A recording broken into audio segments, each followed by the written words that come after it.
Le truc, c'est qu'à chaque fois que j'atteignais un objectif, donc une promotion, ça me soulageait quelques secondes, quelques minutes, même un nouveau salaire, c'est super bien. Mais j'étais content pendant quelques heures. Et après ça, je passais immédiatement au prochain problème. Mais j'étais au bout de l'anxiété de la performance, j'avais produit tellement d'efforts que j'étais incapable de lire ce qu'il y avait en face de mes yeux.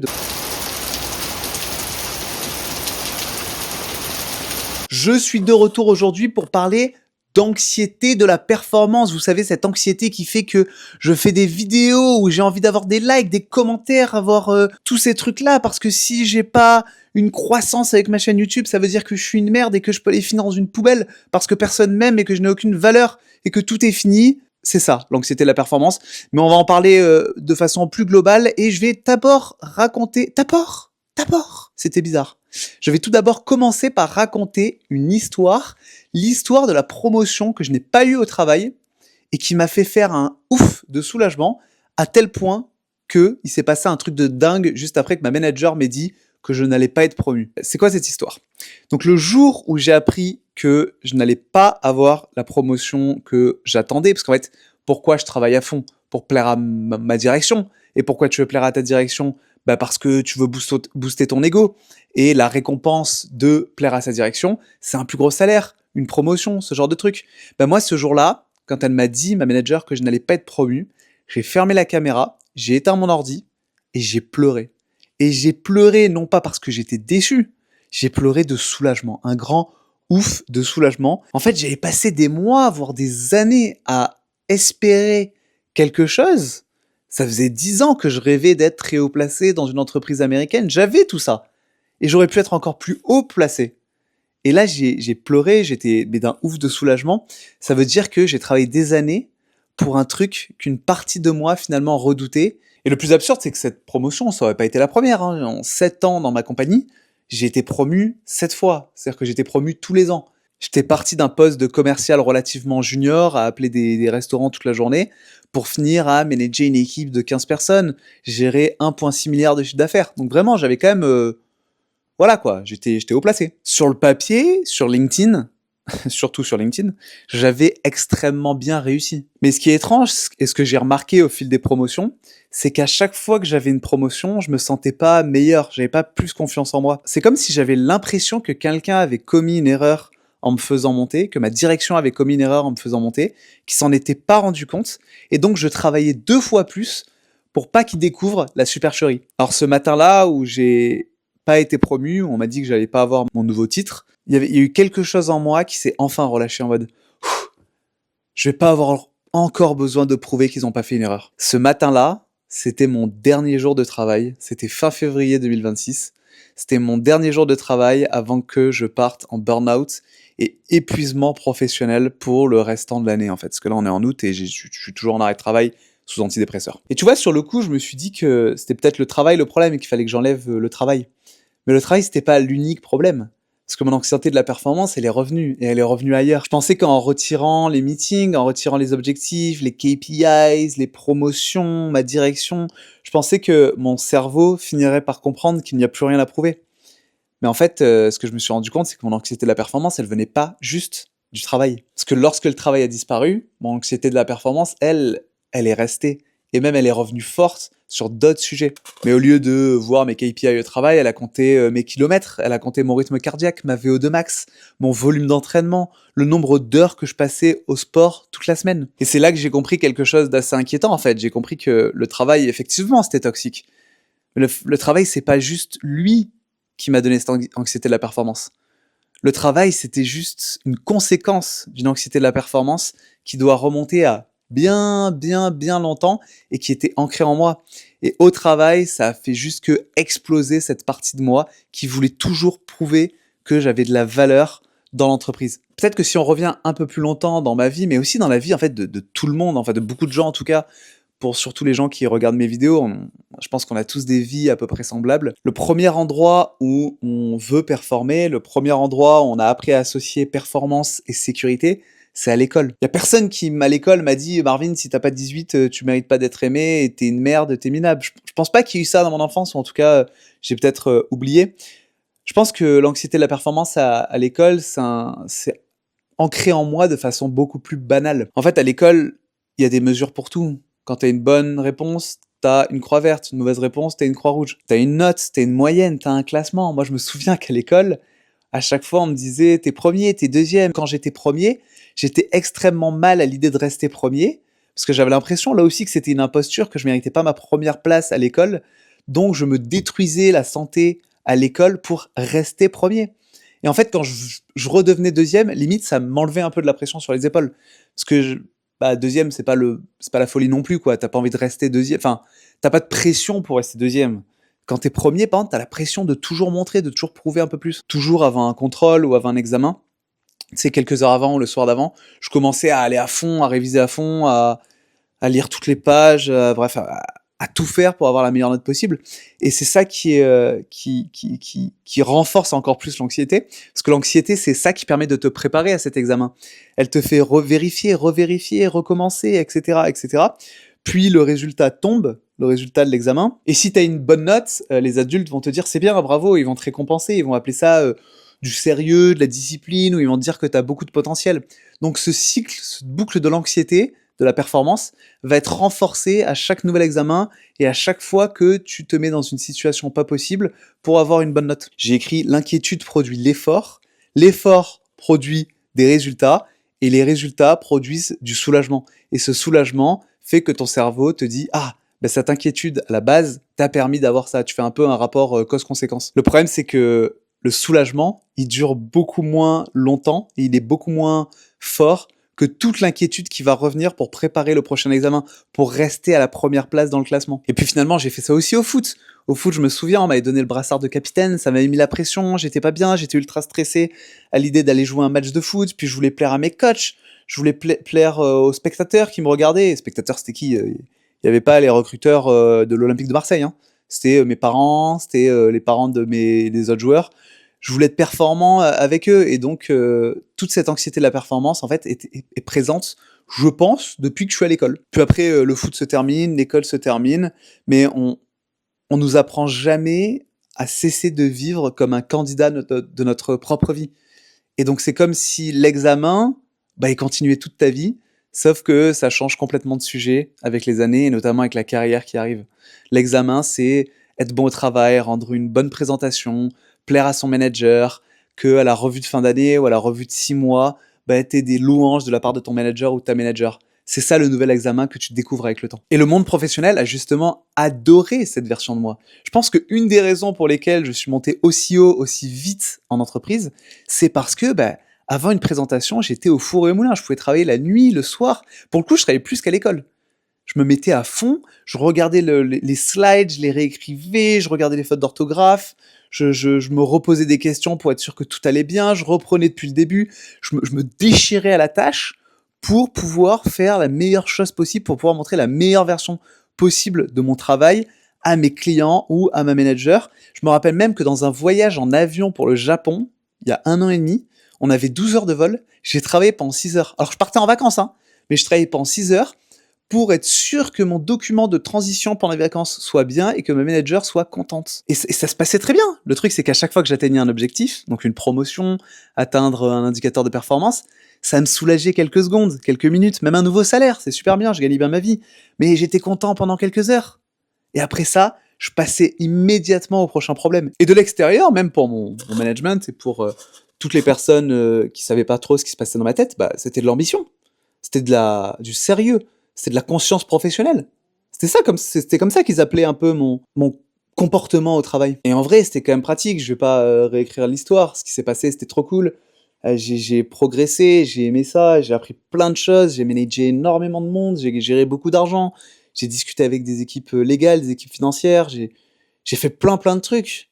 En vrai, j'ai quand même, je pense, gagné des compétences qui pourront me servir peut-être dans ma future vie professionnelle. Mais le truc, c'est que en fait, ce que j'ai découvert, c'est que l'anxiété, avec tout ça, avait découvert un système parfait pour se rendre indispensable dans ma vie et pour prendre de plus en plus de place dans la personne que j'étais. À l'école, une bonne note prouvait que j'avais bien travaillé. Au travail, une promotion, un nouveau salaire, ça prouvait que j'avais de la valeur. Parce que selon moi, parce que en fait, depuis petit, j'avais appris que ma valeur, c'est comment les autres me percevaient au travail, à l'école, si j'avais des récompenses. Le problème, c'est qu'après, ensuite, au travail, cette promotion, ce nouveau salaire, Ça me crée une dette envers moi-même. Fallait aussi que je me montre à la hauteur de chaque dollar qui venait dans ma poche. Mais quand tu gagnes une montagne de dollars, tu gagnes aussi une montagne de pression. Et plus tu montes dans la montagne de dollars, plus la chute qui t'attend, parce qu'elle attend tout le monde quand on a cette anxiété de la performance, plus la chute devient brutalement difficile. Brutal, genre tu pistes de ski noir, Courchevel. Genre, pouf. Et c'est ça, l'anxiété de la performance, quand elle a pris beaucoup de place.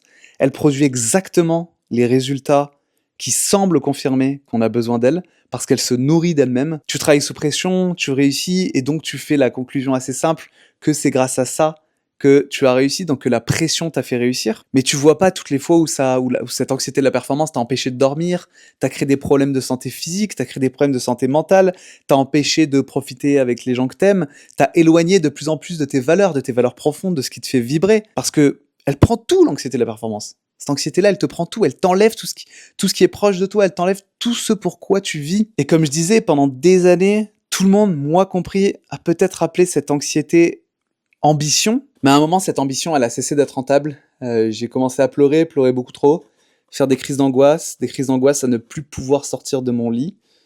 Je n'arrivais plus à performer, je travaillais de plus en plus, mais je brassais de plus en plus de vent. Une des dernières présentations que j'ai relue de quelqu'un de mon équipe, j'ai dû passer 3 heures devant. J'ai rien touché à la présentation. Juste, je lisais, je relisais pour essayer de me concentrer. Mais j'étais au bout du cycle de l'anxiété de la performance. J'avais produit tellement d'efforts que j'étais incapable, mais alors incapable, de lire ce qu'il y avait en face de mes yeux, de comprendre ce qu'il y avait en face de mes yeux. Mais je continuais, comme un hamster qui tourne dans une roue et qui se tape en même temps la tête contre cette roue, mais qui continue de rouler, de marcher dans la roue. Et c'est là où j'ai compris qu'il y avait un problème. C'est là que les médecins ont mis un nom sur ce que j'avais, un burn-out, un épuisement professionnel. Au début, et encore maintenant, j'ai du mal à ne pas le vivre comme un échec. Donc au début, je l'ai vécu comme un échec. Mais le truc, c'est que j'arrivais même plus à être performant dans le fait d'être performant. C'est absurde. Même en voulant être performant, je n'arrivais même plus à le faire. En fait, j'avais même plus la force de suivre mon anxiété de la performance et de l'écouter me dire qu'il faut que je retravaille mes présentations. J'avais même plus la force de faire ça. Donc lorsque j'ai arrêté de travailler, je pensais que j'allais trouver un peu la solution à mes problèmes. Sauf que j'ai fait du sport. Peu à peu, j'ai repris le sport. J'ai eu des nouveaux projets dans ma tête. Faire des vidéos YouTube, faire plein de choses. Et mon cerveau et mon anxiété de la performance s'est dit « Ah, un super nouveau projet sur lequel je peux travailler, sur lequel je peux bien faire chier la personne dans laquelle je vis. » Et le travail, c'était plus le terrain d'évaluation. Alors j'ai trouvé d'autres terrains d'évaluation. À la natation, j'ai fait 500 mètres, puis 1 kilomètre, puis 2 kilomètres. Au pilates et à la gym, j'ai fait 1 heure par jour, puis j'ai commencé à faire 2 heures par jour. Quand j'ai commencé à faire mes vidéos YouTube, j'ai regardé mes stats, mon taux de conversion, le nombre de vues, le nombre d'abonnés, tous ces trucs-là. Et je me comparais à chaque fois à ces chiffres, je me comparais à chaque fois aux autres, et je voulais toujours faire de mieux en mieux, et toujours m'améliorer. Mais tu te dis, c'est bien parfois de s'améliorer, parce que ça peut être agréable le fait de s'améliorer. Sauf qu'au bout d'un moment, il faut savoir s'arrêter, il faut savoir dire stop, il faut savoir écouter son corps. Et moi, la natation, à force d'en faire, j'ai commencé à me péter l'épaule. À YouTube, au bout d'un moment, à faire des vidéos, j'ai commencé à douter de mes capacités à faire quoi que ce soit. Je me suis dit, putain, si YouTube marche pas, c'est que je suis une merde. En running, j'ai des douleurs aux genoux, j'ai commencé à courir, et au début, je me suis dit, bon, c'est bon, à chaque fois que j'ai mal aux genoux, j'arrête de courir. Puis peu à peu, j'ai voulu aller de plus en plus haut, de plus en plus fort en termes de vitesse et de kilomètres parcourus. Et j'ai commencé à réavoir mal aux genoux et à continuer de courir. Parce que je voulais dépasser mon record d'avant. Même dans mon parcours de santé mentale, j'ai commencé à me dire que j'étais pas assez fort dans le fait de me guérir de ce problème. Que j'étais pas assez bon, que j'avançais trop lentement. Et c'est comme ça que j'ai compris que, en fait, dans ma vie, j'ai appris à tout transformer ce qui comptait pour moi en évaluation de ma propre valeur. C'est comme si les chiffres, la performance, étaient directement liés à la valeur que j'ai dans la société. Pour résumer, pendant longtemps, j'ai pensé que c'est comme si j'avais rangé chaque chose que je vous ai raconté plus tôt, donc l'école, le travail, le sport, je les avais rangés dans des cases séparées. Le stress scolaire appartenait à l'école, le burn-out appartenait au travail, l'obsession des chiffres appartenait au sport, etc., etc. Mais j'ai découvert que si les mécanismes réapparaissaient à chaque fois, c'est qu'il y avait quelque chose de plus important, quelque chose qui était au-dessus de tout ça et qui fait que le décor de cette chose n'était pas le symptôme principal de mon problème. En fait, la question qui était derrière tout ça, c'était si je ne suis plus performant dans toutes ces choses-là, est-ce que j'ai encore de la valeur dans la société? Et c'est là que je vous disais que j'ai dû réfléchir au fait que c'est quoi apporter de la valeur. Est-ce que vraiment la valeur que j'ai dans la société, c'est atteindre mes KPI?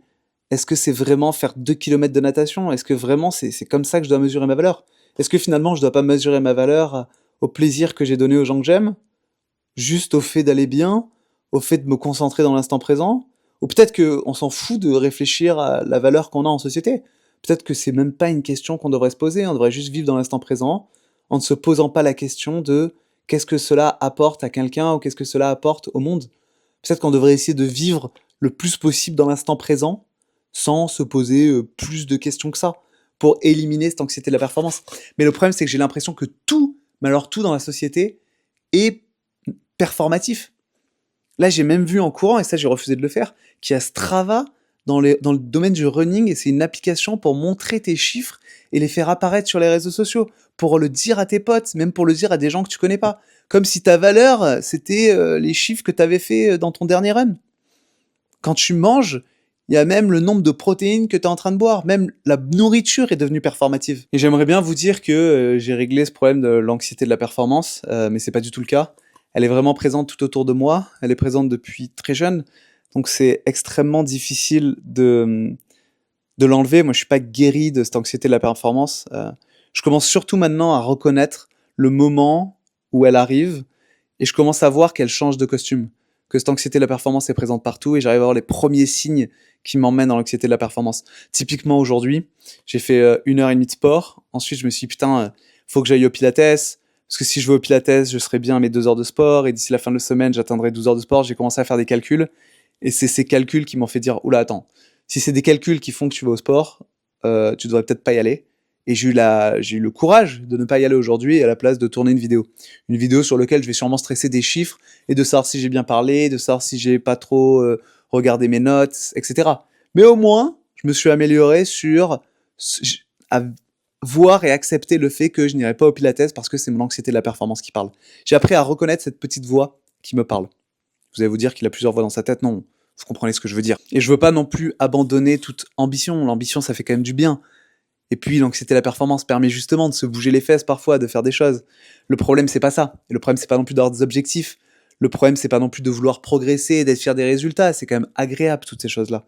Le problème, c'est lorsqu'on commence à croire que le résultat mesure non pas seulement ce que j'ai fait, mais aussi décide de ce que je vaux en tant qu'humain. Il y a des questions que j'essaie de me poser quand je vais moins, enfin quand j'essaye de faire quelque chose et que je me demande si c'est l'anxiété de la performance. Est-ce que par exemple je choisirais cet objectif si personne ne le voyait? Si c'était que moi dans le monde, est-ce que je continuerais de faire ça? Est-ce que je peux être moyen dans une activité que j'aime sans perdre l'envie de la pratiquer? Typiquement le soccer, j'aime juste faire du soccer. Et est-ce que je peux aussi m'arrêter avant que mon corps m'y oblige? Parce que, ouais, la natation, j'ai pas su m'arrêter. C'est mon corps qui m'a dit stop, faut que tu fasses autre chose. Et quand quelque chose se passe mal, est-ce que je corrige la stratégie avec les choses que je peux faire? Ou est-ce que je remets immédiatement en question toute mon identité et toute ma valeur? Si c'est le cas, alors il faut aussi que je me rationalise et que je me rappelle que mon anxiété de la performance n'est pas la personne qui devrait parler et définir ma valeur. Pour finir, je voulais dire qu'en janvier, normalement, on quitte le Canada pour vivre une nouvelle vie, vivre en Asie, vivre complètement ailleurs, pour essayer aussi de se reconstruire en tant que personne et reconstruire nos vies avec ma fiancée.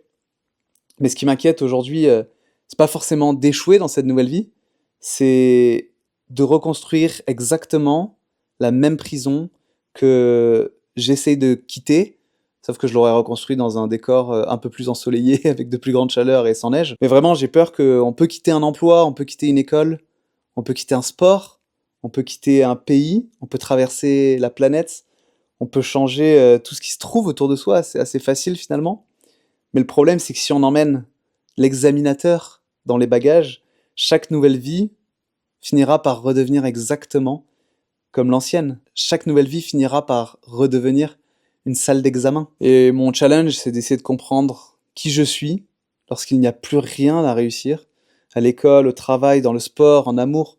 J'ai longtemps attendu un résultat qui me donnerait enfin la permission de me détendre. Et ce résultat, malheureusement, il n'est jamais arrivé. Et peut-être parce que la liberté ne consiste finalement pas à réussir tous les examens.